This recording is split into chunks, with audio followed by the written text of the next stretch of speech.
Fala rapaziada, quem tá falando é o Felipe Freitas. Fala galera, quem tá falando aqui é o Bezão. E esse é o canal Goat Sports. E hoje, rapaziada, nosso 7º episódio da série Rookie, onde a gente traz as explicações aí de como funcionam as coisas que envolvem a Fórmula 1. E hoje um tema muito interessante que às vezes a gente passa batido, né? Mas que é muito importante na corrida. As estratégias da corrida. Como é que são feitas, de onde surgem, quem são. Não é só sentar no carro e pilotar, né? Tem as estratégias também, então vamos descobrir quais são elas. Bom, galera, a estratégia da corrida é um dos pontos mais cruciais da Fórmula 1, principalmente no dia da corrida. Só que engana-se quem acha que ela é feita no final de semana ou na semana que antecede o Grande Prêmio. Na verdade, ela acontece desde o início do ano, com todas as simulações que as equipes têm. Vamos lembrar que eles têm um simulador muito real. Então eles fazem vários cálculos ali, acerto do carro, condições de tempo, alguma mudança que pode acontecer, ou por exemplo, mudança de traçado. Então eles começam a ter uma ideia do que vai precisar para o carro e começa também a passar para o piloto, até para ir formando essa estratégia. Para vocês terem noção de como importante as equipes de Fórmula 1 não tem apenas uma pessoa focada nisso, elas têm uma equipe, porque são muitos fatores que influenciam e elas acabam tendo que focar realmente em botar uma equipe ali.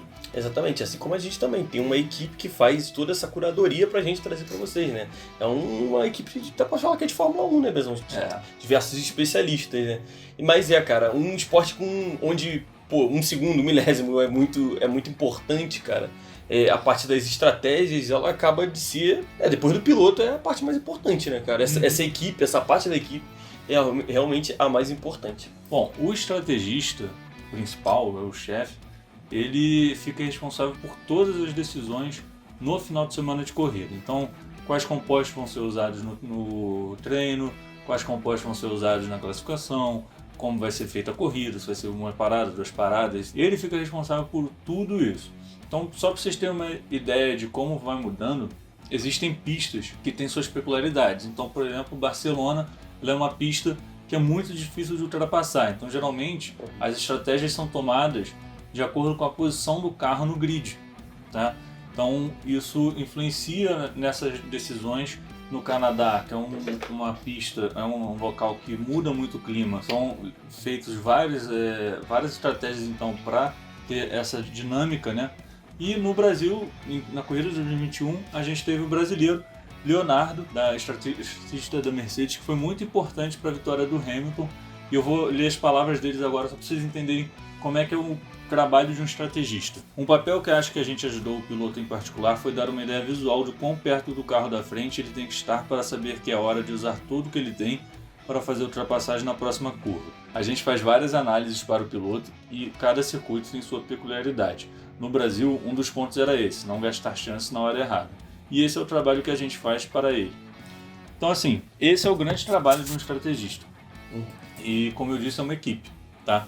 A Pirelli, se vocês já acompanharam um final de semana de corrida, ela divulga de estratégias. Só que, obviamente, são estratégias que são os dados que ela pega de todas as equipes, então assim, não dá para você pegar para uma equipe só e jogar essa estratégia. Se basear nisso. Exatamente. Você tem que adaptar tudo isso. E puxando um pouco desse gancho aí, desse ocorrido que o Bezão tá falando com o engenheiro da Mercedes, só para vocês entenderem um pouquinho, é que ele teve uma discussão com o Hamilton no rádio, né? O Hamilton questiona se era a hora dele ir trocar pneu, que ele achava que era a hora oportuna, e o cara falou que não, mandou ele ficar na pista e o carro ia aguentar para ele fazer o undercut, né? Pra ele continuar na pista e ganhando tempo em relação ao Verstappen. Acabou que deu certo, ele passou o Verstappen ali, encostou bastante no Verstappen, diminuiu bastante o tempo e acabou ganhando a corrida, e o Hamilton fez questão de levar ele pro pódio lá, levantou ele lá e tudo mais, foi uma festa gigante. Ele pediu desculpa porque o Hamilton tinha sido até um pouco rude com ele, aquela pilha, né, de ser campeão, mas acabou dando tudo certo, né, e podemos botar na conta do Leonardo nessa vitória. Claro, uma vitória brasileira aí, no Brasil. Isso é muito importante. Bom, galera, então para vocês entenderem melhor como é que é todo o trabalho dos estrategistas, da equipe de estratégia, a gente dividiu em 3 etapas. O pré-final de semana de corrida, o final de semana de corrida e a corrida. No pré-final de semana, como o Bezão disse, né, eles fazem diversos testes, né, durante meses antes, diversas probabilidades, diversos cenários que possam vir a acontecer em cada GP, né? Então, quando eles já chegam ali no final de semana, eles têm ali as condições, às vezes, do tempo, do vento, eles já têm mais ou menos alguma ideia do que é melhor para ser utilizado ali naquele final de semana. E isso em estratégia no geral, vale treino, qualificatório e corrida. Na segunda etapa é no final de semana da corrida. E aí, quando chega sexta-feira para o primeiro treino livre, é que eles começam a botar todos os testes em prática. Então eles começam a ver se realmente aquilo que eles estavam planejando está acontecendo, se eles calcularam alguma coisa errada, e começam então a fazer os ajustes. Chega no dia da classificação, eles são os responsáveis por definir quanto vai de combustível no carro, a hora que o carro vai sair, quantas voltas o piloto vai dar, enfim, eles têm toda essa importância. E para vocês entenderem o quão importante é, então, por exemplo, você já deve ter visto numa classificação um piloto sair só para dar uma volta, porque ele vai com pouco combustível para dar uma volta, vai com combustível só para dar uma volta, para fazer aquela volta perfeita. Só que quando o piloto não consegue, a gente leigo, costuma colocar a culpa no piloto, falar que ele errou e tal. Mas no mundo da Fórmula 1, quem leva a principal culpa é o estrategista, porque é ele que define todas essas questões. Se vai dar uma volta, se vai sair, a hora que vai sair.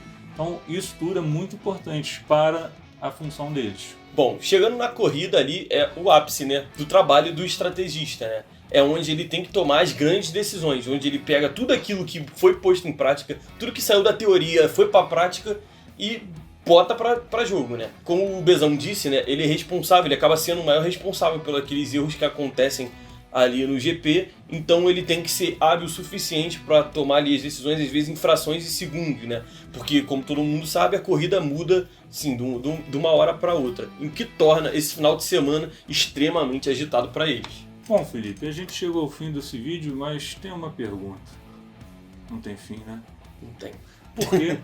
Porque a Fórmula 1 introduziu a Sprint Race no ano passado, 2021. O estrategista não tinha tanto trabalho não, aí eles não dá mais trabalho pros caras. Pois é, né? Eles resolveram então dificultar um pouquinho.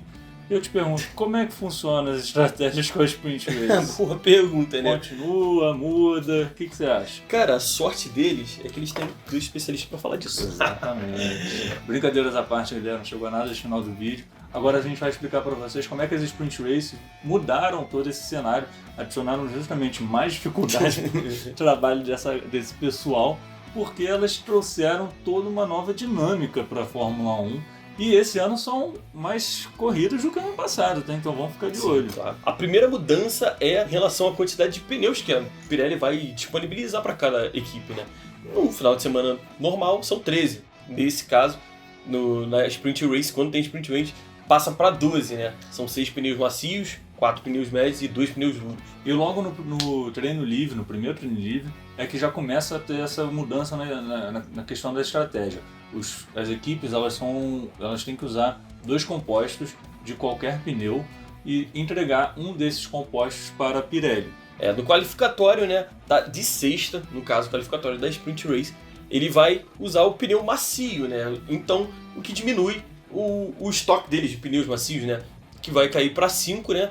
Então, no Q3 ele vai precisar aguardar pelo menos um jogo, né, de pneus para a corrida. Isso aí, assim, o pneu macio é o pneu mais rápido, então eles já ser obrigado a usar um pneu rápido logo na sexta-feira acaba limitando e deixando mais incertezas para a corrida e tal, porque são os compostos mais rápidos, eles precisam disso. No segundo treino livre, que nesse caso acontece no sábado de manhã, as coisas são livres, mas nem tão livres assim, justamente por causa dos compostos que eles já usaram. E, por exemplo, se uma equipe tem um problema no primeiro treino livre, bateu o carro, não conseguiu testar, eles já estão ali avaliando estratégias para a corrida, então o tempo que eles têm para testar as coisas é muito pequeno e eles não podem se dar o luxo de perder muitos compostos, né? Já são menos compostos no final de semana normal e eles não podem errar nessas estratégias, então já começa a ficar mais complicado. Bem, na Sprint Race a escolha é livre, você pode escolher qualquer pneu, né? Mas lembrando que os 3 primeiros colocados da Sprint Race ganham pontos, né? Então é provável que os pilotos eles usem o pneu macio, né, para garantir esses pontos ou até uma qualificação melhor no grid ali. Porém, eles precisam estar sempre atentos à forma como eles vão lidar com o pneu, né?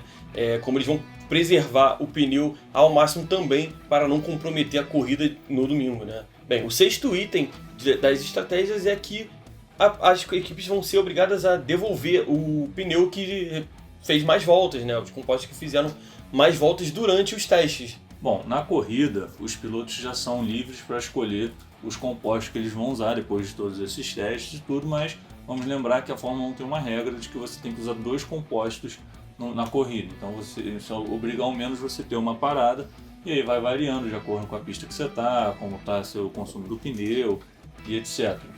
Então, assim, como eu disse, a Sprint Race ela trouxe uma nova atmosfera para a Fórmula 1 e para o trabalho dos estrategistas. Esse ano a gente vai ter mais Sprint Race, então talvez a gente veja algumas jogadas interessantes durante essas corridas, principalmente no topo do grid, porque como são só os 3 primeiros que ganham pontos, acaba que fica ali na disputa só dos que estão disputando as primeiras posições. Mas vamos ver o trabalho dos estrategistas, como vai ser. Sim. Eu achei bem interessante, é muito difícil essa função na Fórmula 1, sim, muito importante. E, bom, ainda bem que a gente tem um brasileiro aí na Mercedes fazendo a diferença. Né? Tem que ter um QI bastante avantajado, né, para trabalhar ali. E tu gosta da Sprint Race, Pezão? Você gostou dessa implementação? Gostei. Eu também curto bastante, cara, é mais chance de dar merda.